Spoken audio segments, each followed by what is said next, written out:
And are we saying we got it all figured out? Absolutely not. Are we saying our life is perfect? Absolutely not. But what we are saying is, look, it's possible to have a great marriage. It's possible to have a thriving marriage. And, you know, we just want you to know that, just to encourage you, you know, just don't give up. Don't give up on yourself. Don't give up on each other. Don't give up on your marriage. Do what it takes to do the work. And look, what this whole podcast is about helping you to get to that point.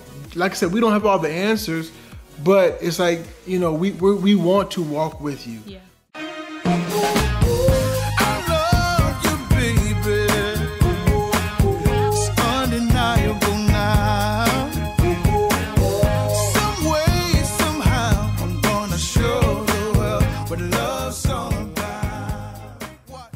Everybody, and welcome to another episode of Marriage Matters. For those of you who are watching for the very first time, my name is Glenn Coleman, and I'm joined as always by my beautiful wife, Tanya Coleman. And this is a podcast that we talk about all things relationships, primarily marriage, but you know, like we always say, we like to think that the tips and the tricks that we give can be used in every aspect of life, whether that's, you know, in all aspects relationally. Yeah. You know, and I think, you know, that's one thing. I think that we, especially now, the way we live now, I think we have lost, or we're not taught how to live relationally. Sure. And it's a fine balance between making sure that you're okay and then making sure that you're not being selfish.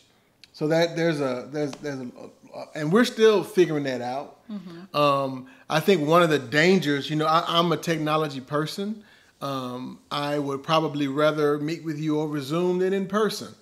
But one of the dangers of that is when you don't interact with people on a regular basis, you kind of forget that. So anyway, I digress. I was like, we just jumped right in here. Yeah, I digress. My bad. So anyway, You're good.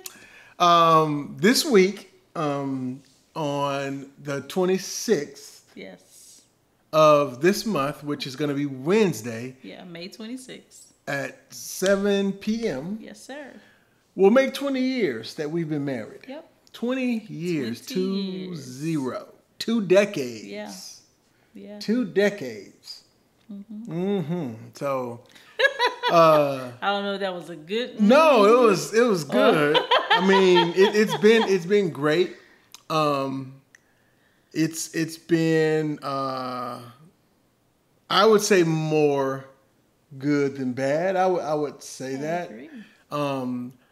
I think we were able to navigate the bad because you know we were committed. We made a commitment to each other, and we were just learning to keep our word to each other, right? So, what do you think? How has these last 20 years been for you? It's been good. It's been really good. It's definitely been a journey.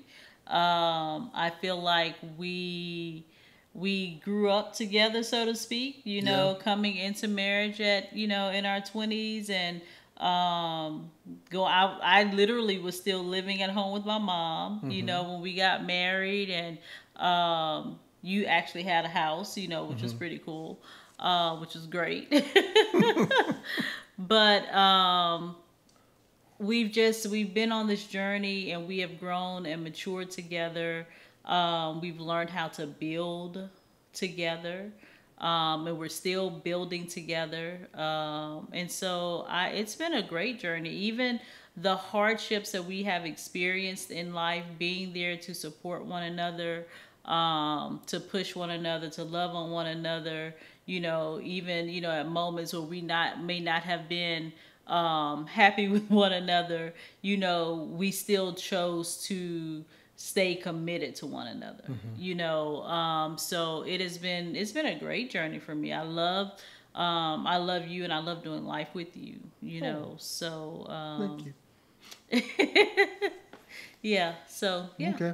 So we're gonna just take some quick time to So some of you may have heard this story, but we want to kind of tell you the story of us. Reminisce a little bit. The story of us. So the year was 1996. The first time I met you, it was 1996. It was in the summer. It was in the summer of '96. And I had just started playing the organ at this church, Christian Baptist Church, Pastor Edward Alexander. Yes. And so, you know, I'll never forget it. It was a Saturday. I want to say it was a Saturday. Yeah. And I don't remember. Why were we rehearsing on a Saturday? Because rehearsals usually wasn't on the... It was for the youth. The youth rehearsed on Saturdays. Not the adults did during the week. And the youth rehearsed on Saturdays. Okay, maybe that's what it was. Yeah. But it was a Saturday. And I was at the time go ahead. working with the youth. I was like kind of I guess like today at our church we'd call it a young adult leader. I didn't know that's what I was doing, but yeah. So, but I was going to say this. I had been there for a couple of weeks because I had gone to a few rehearsals and even was there for a couple of Sundays, but I had never seen you before. And then that one day I saw you in the choir stand and I always say when I saw you, I didn't think, oh, that's my wife. That's not my testimony. Yeah, I didn't have say that. Yeah. But when I saw you, literally what I said was, That's what because it was like I watched you, and you know I grew up in church, so for the most part, youth, you know, we were in church, but we were not like in church. And I had just moved out of my mom and dad's house, so I was still trying to figure this whole thing out of what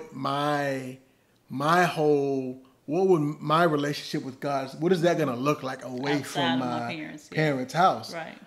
And I'm so glad that God did place me at Christian Baptist Church because shout out to Pastor Alexander. He was the first pastor that taught the word in a way where I was like, wow, I really get this. It's like absolutely. This really, this is real life stuff. Yeah. He taught it in a way that it was applicable, right? Did I say that right? Applicable. So anyway, when I saw you and in you know, in the youth choir, you know, me growing up, it was about the music. It was, you know, we was jamming but when I saw you, it was like, she's like really into this. This is not just, it wasn't just like, you know, youth choir, you know, whatever, just coming to have fun and meet other, you know, that was a big part of it too, you know, was meeting the relationship, meeting females, meeting young ladies. But I could tell, you know, that it was something different. Yeah, because I was older, older than quote unquote the youth, you know. I was a young 20-something, you know. Yeah. My life experience, at that point in my life, I was serious about serving God, you know, because of my life experience. I was ready for a change, and I had been there, you know, at Christian Baptist longer than you, and so I had been sitting under Pastor Alexander's teaching, you know, for some time, as well as Miss Adrena, that's his wife. She's a phenomenal teacher, so I had been sitting under that teaching for a while at this point, and I was really pursuing God and making changes in my life, and there was still so much going on in my family life, you know, that I wasn't playing, you know, with it. I was just like, okay, yeah, this is the life for me. Yeah. You know, and I could tell, and it's like kind of like that song, the Ken Jones song. I think it's cool how you praise, girl. And so I saw that in you. It was like, so I was, like I said, I'm not gonna say I was attracted to you or so. Fast forward, I guess, you know, I saw you that time, and then it's like after I saw you, then I started seeing you like just around. Like Lake Charles is not a huge town, so but you were working at Walmart. And I remember being at Walmart, and I'm like, oh, that's that girl, you know. And I saw you. I did not remember seeing you at Walmart. I remember. So you were there, and then you were working at. You had a lot of jobs. Listen, sister had to get her hustle on, okay? So you were also working at Wilson's Leather in the mall, and so I'll be in the mall. And the funny thing is, so like in college, one of my best friends was this guy. Who shall remain named? So I'm not gonna put him out. But let me just say, sweet mate. He was not known for his Christian for his ways. walk with God. He was not known for that. At the time. However, he was known for a lot of other things other than that. And we were like best friends. So I'll just say his name was Rob. Right? So Rob was my best friend, and Rob was friends with one of the girls that I worked with at Wilson's. I think they used to go out or something together. Okay, like, go hang out together. And so he would drop in the store like all the time, and he was just one of those people that he knew everybody. Like he never meets a stranger, and his personality is so big. Like when he came in the store, like, you couldn't get work done because Rob is here and he's, distracting everything. And so he's just really just out there, fun kind of person. And so when you came in the store with him, and I had already encountered Rob at least 3 times, I was like, that's the guy who played the organ at church. What is he doing with him? This doesn't even match. Rob was like the party guy, right? He's at the club. He was Anyway, so yeah, that didn't match. So I think that kind of maybe gave you some. Well, it was kind of like, what are y'all doing together? And I can't say that I was judgmental at all. I mean, you probably was. You was judging me. I mean, because I was calling me still, hypocrite. Oh my gosh, I was still growing and things like that too. And probably I know with that group of ladies, I probably had gone out with them a couple of times, but the last time that we went, they had me like in Beaumont somewhere that I, had never been before. I literally, at 20-something years old, I called my mama crying on the phone like, I want to come home. And she's like, well, they gonna have to bring you home. Because it was like at that, like I said, I was really wanting to live for God. And so, you get in one of those moments and when you're growing and you're young and it's just like, this is what I used to do. I don't do it anymore. And then is a opportunity. Hallelujah. Come on, glory. The things I used to do. I don't do it's an opportunity now to make a decision. And then when you make a decision to go against what you're believing, there's some turmoil there. And I had reached that point in my life. And that was really the very last time that I had actually gone out anywhere. And I did not enjoy myself. But anyway, that's a sidebar. So yeah, I'm sorry. Go ahead. You finished? No, but go ahead. Yeah. So we kind of met, and we would see each other at church, and whatever. And at the time, actually, I had just got into another relationship. So I was in that relationship, and so I was, it was just like, wasn't really trying to pursue a relationship with Tanya. Right. And then I don't know what happened. What was the? We started like having these meetings about. I think we were talking about things with the church, with the youth. We were preparing to go to sing at the Astro World thing, and then we had a stomp group, at the church. Wow. Okay. And I was kind of over that and, mentoring some of the young ladies, like my little sisters and stuff like that. And so we started communicating about choir rehearsals and all of these different things. And I think, were we texting? No, we weren't texting. I didn't. A pager. No, it wasn't none of that. I think I had a pager. Okay. But we started talking on the phone somehow. Yeah, so we started talking on the phone Because I remember you had made these little cards on the computer. Baby, I'm all about my business now. I had my business cards. Don't play with and me. it was Tanya Evans. I remember that. Yes. And I remember you gave me the card, and I was like, I thought her name was Tanya. Because her name is spelled Tynia, and I was all confused. So I'm like, well, I thought this was the girl from church that gave me. I know this is the girl from church that gave me this, but so anyway, we started talking over the phone. And then we started talking. Well, in the meantime, this other relationship, I'll just say it just didn't work out. I'll just leave it that way. It was not in God's plans. Yeah, it just and I'll just say because it's part of the story. The story. So I had this really bad habit, and I kind of tracked. Getting my water. I tracked this back, just doing some of my timeline work. I didn't like being in relationships for long periods of time. Talk, sir. And so I would date, and then when it started getting too serious, I'd come up with some kind of reason, and I would get out of the relationship. So I was just out of this relationship, so it ended. And then... Oh, it didn't end before she showed up at church side-eyeing me, but that's okay. You don't remember that? No, I don't remember. She showed up at church side-eyeing you. She came to church. I don't remember if she was with your family, if your family came to church, or like your mom and your sister and them were visiting. Yeah, because I guess, I would just talk. I was talk openly, and I was, because I told her we would call you. She was calling me and you really were calling me about church stuff. So anyway.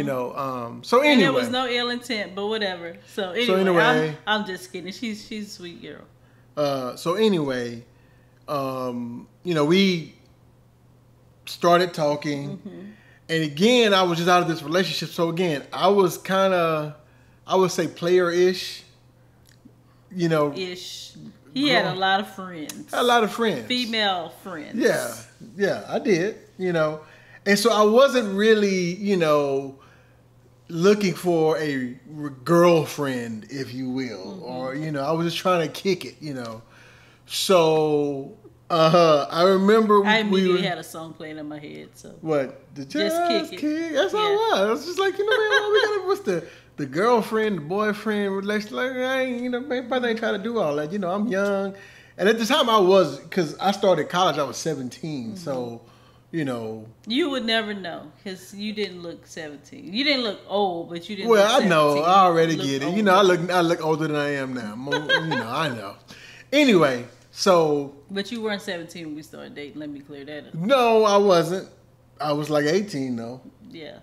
18. Because I'll never forget it when I came home and I told my mom, I was like, hey, Mom, I must have been 18 because I was like, there's a 22-year-old girl at church that wants to date me. You try to make your mom And then she was like, well, she better, So, anyway, so. And then he said I was trying to date him. Look at this. You were. No, I wasn't. No, I wasn't. Anyway. So we started progressing. So I remember like another pivotal part in I was still saying friendship. So me and another friend of mine, we were planning a trip. We were going to Houston. We were going shopping at the Galleria. So he was bringing his friend, and so who was also one of my little sisters. And so yeah, he was a little younger than me. So I was like, hey, you want to come to Houston with me? And so she was like, yeah. So in my mind, I'm still in the friendship mode. So we go to Houston. We had a good little time. We held hands, and then I don't think I kissed you. Yeah, but we did hold hands. So we were just kicking it. Just friends. Just kicking it, right? And wait, have we hung out before then though? We had to have hung out before then. No. No? That was the first time we hung out. That's the first time like we really hung out, right? And then I can't remember like between then, but I remember at one point I asked you to go on a date. But still though, this was just a date. So we went on a date. Listen, Go ahead. I'm gonna let you finish. And you know, we had a good time. Mm-hmm. Good time. Go ahead. What you was gonna say? I was like, okay, there is, you know, there's a dating girl, there's a dating type of girl, and then there's the serious dating type of girl, which where I'm from, you might say that's the marrying kind. Yeah, I was of the marrying kind. I got you. So so we went on that date, and then I remember there was another young lady, another one of my friends. Lord have mercy. So I can't remember like the whole timeline, but I remember these events. Another friend of mine, she wasn't from here. She came into town. You know, so I'm like, well, she here, so I'm just gonna kick it with her this weekend. And yeah, you sure did. So I was just kicking it, you know, and I ain't think we went to the movies, went ate out, and and I remember you was being player-ish, like you said. And I remember, I think maybe you had called me or something, and you had asked me like where I was. So I told you, I was like, well, I was hanging out with this person, and that's when you were mad. Am I right? Yeah, you're right. So you want to tell that? Well, I'm trying to recall. I don't remember the exact conversation on the phone, but I remember you came to my house. So you were obviously worried that I was mad. So there was more than you just talking about we were just friends, because you showed up at my house trying to be apologetic. Well, no, I think I showed up at your house because I was just supposed to go to your house or something. He was worried. Is that what it was? That I was upset about his little movie date. And then, because you explained, oh, so and so was with us, your same little friend he sure that was. went to Houston with you. So sure was. He's trying to say, well, there was a third party present. He so sure you were was. explaining all of this, which is again hints to that you knew that it was more than just us being friends. Yeah. You knew this. Okay. And so, I don't know, I guess we were having this conversation at my house, and I don't know, I threw a paper towel. You threw a paper towel at me. I'm glad it was just a paper towel. Right, that's all I had in my hands. But you threw a paper towel. And so I don't know how I don't remember how all of that resolved, and we wound up still hanging out and talking and actually building. And I think at that point I was like, okay, I'm in it. I'm in it. So I guess about, I don't know, maybe a year into it, I started getting this is getting too serious vibe. Getting the heebie-jeebies, huh? And so I never forget, we were at McNeese in the old ranch. I don't know if we still have the old ranch, we used to call it the old ranch. And we were sitting there, and I told her, I was like, hey, you know, this is, I can't remember what I said, but basically I was like, you know, I want to back up. Okay. So before I got to McNeese, started actually attending McNeese as a student, I was already enrolled at Suella. And right. So I graduated Suella. So you and I, I graduated in December. I know all my college graduations have been in December. I graduated Suella in December, and your mom and your brother came with you and Lynn came with you to my graduation, right. Which was just kind of like this stamp of approval. You know, I was just like, man, this whole family came. So I guess by that time we were like, so I had started visiting we were locked in. Yeah. Your mom and things like that. And so I think the first time I brought you home was for the Red Beans and Rice Festival. Yes. Which is usually like October-ish. Okay. Yeah. And so I think me and your mom had this instant connection. Like I loved her, and I loved your family and the whole dynamics of the family. Just my experience was very warm, and for the most part was very warm and welcoming. We had a couple little hiccups there, but you know. What kind of hiccups? Now I love my sister-in-law. That's my girl. Oh yeah, well she just protecting her little brother. She was being very protective of her little brother, and you know it was kind of like, you know, I was getting a cold shoulder and wasn't quite sure. I knew it was like, oh, she don't like me, you know, no, and she not trying to like me. No. And I don't think she did until the night we got engaged. Yeah, she didn't. But she didn't like anybody. I'm sure. Yeah. So So fast forward. So then I went through my usual thing I did, and so in my mind I had broken up with Tanya. Well, the next day she calls me, and I'm like, why is she calling? Didn't we break up? You know? Because you were not clear. You say that whatever you do, you did, but you were not clear. You were unsure. And it was Is that what it was? Yes. I wasn't and you clear. didn't communicate that you wanted to break up. Okay. You were struggling with that the relationship was getting serious and you didn't know what you wanted. So. Okay. But usually when I would do stuff like that, though, that was kind of like my way. They took the hint. That's because you was with girls and now you had met a woman. Oh. That's why. Nah. So see. So I was like, okay, well, I just like, this is the first. This is new.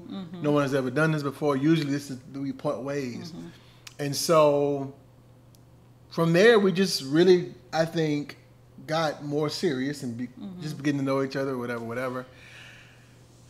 And then about 3 years into our dating, she shakes it up again, and I'll never forget this. We were at your mom's house on, is it 2418? I think it was Bank Street. Yeah. Remember the address. And we're sitting on the sofa, and she's like, "I need to know where this is. What are we doing here? What is it?" And I'm like, "Oh man, I'm just getting silent to the fact that I'm committed to you." So she's like, because Listen, it's been that 3 was a years. whole year and a half later. It's been 3 years, whatever. So I'm like, oh man, So I called my pastor at the time, and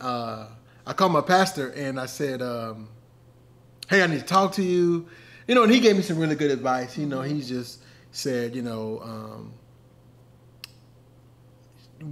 women just want to know, they want security, whatever. So he gave me some really great advice.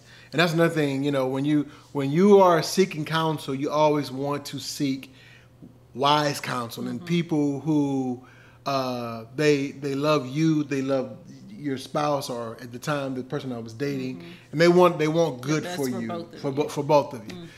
And so shortly after that, I went and bought her a ring, and then I proposed to her that December, and then the next day we met for breakfast and we set a date, and it was like a year and a half almost engagement. Did I miss anything? No. Yeah, we got engaged, and from there we began planning the wedding. I think before we got engaged is actually when you got that house. You were renting the house from some close friends from her dad, and that was kind of like, okay, well, you got a whole 3-bedroom house, and it was kind of like, for me, it was like God was kind of setting things up, because we had talked about marriage, we had talked about our relationship history, we'd really gone into depth. I will say this too, and I repent about what? Because I used to trick her all the time. Oh yeah, about the proposal thing. This one time, I remember we were sitting in the back of my dorm. This is when I was still living on campus at McNeese, and I'd ordered these books. So they sent me this little angel pendant, but it came like in this ring box. And so we were sitting in the back of the dorm, and we're talking, and I'm like, you mean so much to me, blah blah blah. I started saying, and I want to give you this, and she was like. And I opened the box. It was the angel. It was the angel pen.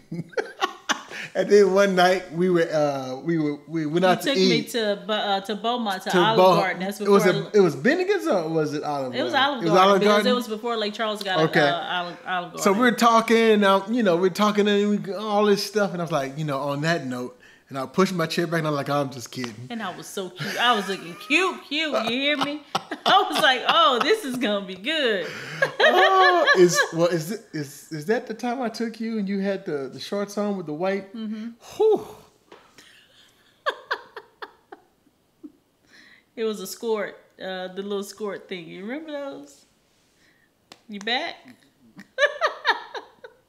That may be the night that sealed the deal, girl, because you was like, I was like, whoo. Because I had never seen you. Because usually, I mean, and it wasn't like, you wasn't just like all out of here. It wasn't provocative or anything, yeah. But I'd never seen you like in shorts like that. And so your legs. I was usually in church clothes or work clothes. So her legs were showing, you know, and she had like, I think you maybe had like a wedge on. I have no idea what so her calf, you know, was like, pow, you know. And then you had the little lace. I remember you had like this white lacy thing on. And I remember when I walked in the house, I was like, Lord have mercy. Oh, Lord. So anyway, I wanted to say something else before I said that. So what I did was, it was that Christmas. I just started working at UPS. So that's kind of another piece of the puzzle. Because I knew I didn't want to get married. You know, at the time, the only job I had was playing at the church. So I started working at UPS. So you know, making a little money. You know. You were working at the Village and UPS, weren't you? Weren't you doing both? Yeah, that was later though. Okay. That was like one summer I picked up that job at the Village. So yeah, I was working 2 jobs. So what I did was I bought you a TV for your bedroom. Because you wanted a TV. You didn't have a TV in your bedroom, so I bought you a TV, which at the time, you know, that was pretty big. So I kind of threw her off the scent, right? I thought that was it. My birthday's 2 days after Christmas. So I was like, that's it. So, and that's what it was. So I had planned a birthday party for both of us at my mom's house. And, you know, all the family was there. You know, family and friends were there. And so I got her the TV for Christmas. So for our birthday, while we were doing our gifts, and she bought me this Adidas tracksuit. Can I call it a tracksuit? Warm up. You sound old. She got me a tracksuit, and so she gave me this warm up set, you know, and I still have the jacket for that warm up set.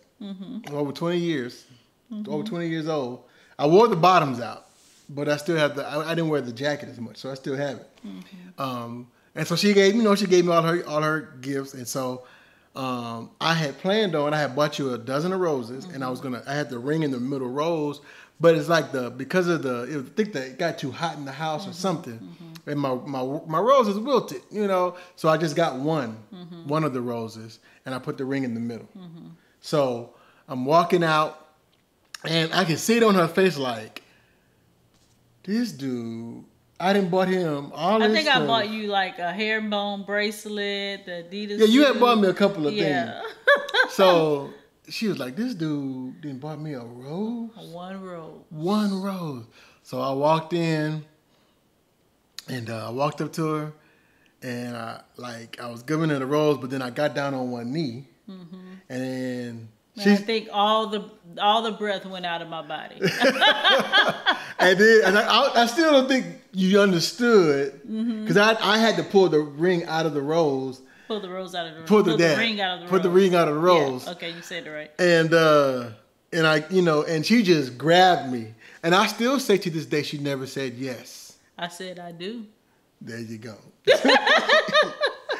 So she was crying, and you know, everybody was like, "Oh my God," because hardly anybody, like there was my mom knew, my sister knew, and a couple of guys I worked with knew who were there that night, and Pastor knew, yeah, and like our friend LJ, I think you had told LJ, and he told because he told Brandy, and so me, Brandy, and LJ, you worked at the bank together, so both of them knew before coming to the party that night. I didn't know that till afterwards, because LJ was like, "You better not tell her." I don't know if I knew that, LJ. I'm a boy. Can't hold water. Yeah. So they both knew, and Brandy was like, you know, she was like, I've been sitting on this. Yeah. Yeah. So, you know, we like I said, you know, we were engaged for like a year and a half, and they say the rest is history. Yeah, you know? I think getting married. And here's the thing, and I was telling Bethany, I don't know how me and Bethany were having this conversation the other night. You know, I was like, we were talking about weddings, I think that's what it was, and I was saying, yeah, you know, Dad and I, we were watching that show, and it's the show Wedding or Mortgage. Mm-hmm. And so, you know, they were like $30,000. We've saved $30,000 to pay for our wedding or put down on a house. And she's like, well, how much did you and Dad spend on y'all's wedding? I was like, maybe about, you know, I gave it an amount. I think it was probably like $10,000 or something like that. And I told her, you know, I said, Dad and I actually worked to pay for our own wedding. Like, mm-hmm. you know, and so, within a year and a half, we were able to, you know, finance our own wedding. I think we got a little bit of help from my parents, but not a whole lot. Mm-hmm. And so we were having that conversation, but I was super proud of us for creating the wedding. I'll say we wanted, but really the wedding I wanted, because he was like, you know. Just tell me where to stand. Right. But I did tell her this. I was like, look, the programs, because I was a musician, mm-hmm. and I had played for enough weddings to know that mm-hmm. I don't think I've ever played for a wedding that, maybe one or two, that started on time. Mm-hmm. And I'm like, look, at 7 o'clock, mm-hmm. dun, dun, dun, dun. You understand what I'm dun, dun, dun, dun. You understand what I'm saying? You remember Cliff Huxtable? Dun, dun, dun, dun. Uh-huh. But I told her, I was like, we're going to start at 7. That was my only thing, was I wanted to start on time. At 7, yeah. So the wedding itself was beautiful. It was really great. Everything was beautiful. I mean, one of our goals in planning our wedding, you know, we had a really strong group of friends from college. They were your friends first, and then they became my friends. And there had been some things happen, and we wanted to bring that group closer together. We also, even more important, wanted to kind of bridge this gap with our family. So it wasn't so much in-laws, but we are all family. Mm-hmm. That was what was in our heart. And so when we planned the wedding, it was important to us that the atmosphere was set, and we had a beautiful praise and worship service. Prior to that, Pastors Charles and Tiffany White, they are Pastors Charles and Tiffany White now. At the time they were dating, they did our praise and worship, as well as Trish Theory and LJ Theory, brother and sister team. They helped there. LJ was also in the wedding. But it was just a beautiful experience where we worshiped God, and then, you know, afterwards we had a great time dancing and great food, and just a lot of fun. And then moving into actually being husband and wife once we returned home from the honeymoon, it was, when I think about it, it was kind of like I would kind of touch you. It's like, okay, are you here? Are you real? You know? I'd be like, holy crap. I'm married. Yeah. What do we do now? Right. This like, right. This is like real life. And I just wanted to be a really great wife. Well, you've done a really great job of being a good wife. Thank you. And now looking back on it, I just don't see how I couldn't, if I think back on doing life without you, it's like I can't do that. Oh. You know, I always say that after Christ, receiving Christ, that Tanya is the best decision that I've ever made. Oh, thank you. And I mean that. So. Thank you, babe. So it's kind of, you know, the story of us. Yeah. So that's all we got for you this week. You had anything else? No. It's just, it's been great. We're 20 years in. 20 years in. We live in the house with 2 teenagers. We just pay their bills and do what we have to do to take care of them. But I already told them, I was like, boy. So Bethany's got what, 2 more years? Yeah, after this year. And Bailey's got 4, and I'm like, man, when y'all gone, oh, it's gonna be on. It's gonna be on, and that's the thing, you know. It's like, I mean, I love our kids. Don't get me wrong, Right, and not rushing them out. But of I'm the just house so at grateful all. for the relationship we have, because even without them, we still. Yes. I mean, I couldn't imagine life without my girls, but I'm saying, even without them, we are still good. Yeah, absolutely. And I'm looking forward to that. I'm looking forward to the next 20, 40 years. Yeah. You know, because of what we developed. And like I said, it's like, it's at 20 years, I can honestly say, man, I don't think we've ever been like this good together. Which I think is the way it's supposed to be, right? That's the way it's supposed to be. And I know that it's just only going to get better as time goes on. And it doesn't feel like it's been 20 years. Yeah. So I guess I got to give you something. But look, and are we saying we got it all figured out? Absolutely not. Are we saying our life is perfect? Absolutely not. But what we are saying is, look, it's possible to have a great marriage. It's possible to have a thriving marriage. And, you know, we just want you to know that, to just encourage you, you know, just don't give up. Don't give up on yourself. Don't give up on each other. Don't give up on your marriage. Do what it takes to do the work. And look, what this whole podcast is about helping you to get to that point. Like I said, we don't have all the answers, but it's like, you know, we want to walk with you. Yeah. You know, get around couples. All throughout our marriage, there's all, you know, we don't have couples who we say, you know, I don't like the whole relationship goal thing, because like, again, I know that nobody's perfect. Everybody has their issues, but there are couples, you know, that we so appreciate.